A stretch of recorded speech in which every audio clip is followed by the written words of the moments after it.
Mga tugang ini an paghurop-hurop sa tataramon.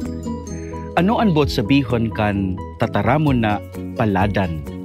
Si Isay an paladan. Tungkol po digdi an ebanghelyo niyato ngunyan. The Beatitudes, the blessings and woes in the Gospel of Luke, chapter 6. Paladan, blessed, happy, fortunate, paladan sa mata kan Dios. Sabi ni Jesus, paladan kamong mga dukha, hulita sa indo an kahadean kan Dios. Ang mga dukha, iyo itong tikapo sa mga material na bagay, alagad nagsasarig sa Dios. An sa indang haraning pakikipag-ugnayan sa Dios, iyo ang dahilan kan sa indang pagiging paladan.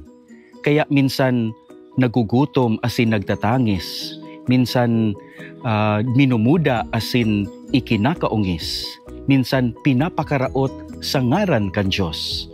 Alagad nagsasarig sa Dios, sinda babasugon, sinda mangisi, sinda babalsan.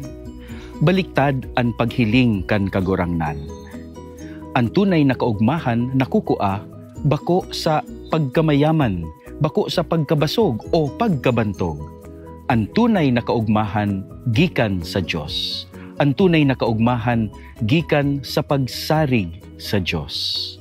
Kaya ang tunay na kaugmahan minahali bako sa pagkakaiguanin kahadean na alok kan demonyo, kundi gikan sa kahadean kan Dios na sabi ni Jesus sa inda. Nag-family day po sa mo digdi sa seminaryo.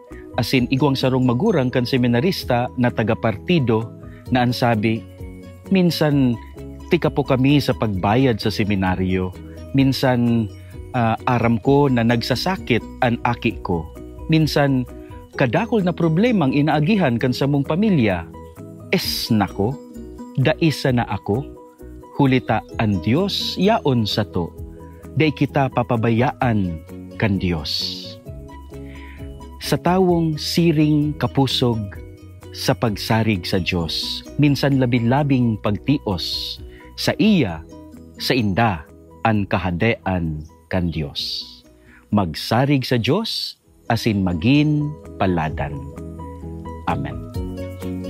Mga tugang na paghurup-hurupan niyato ang tataramon padagos na hinanyugunta, isabuhay ta, ipasata.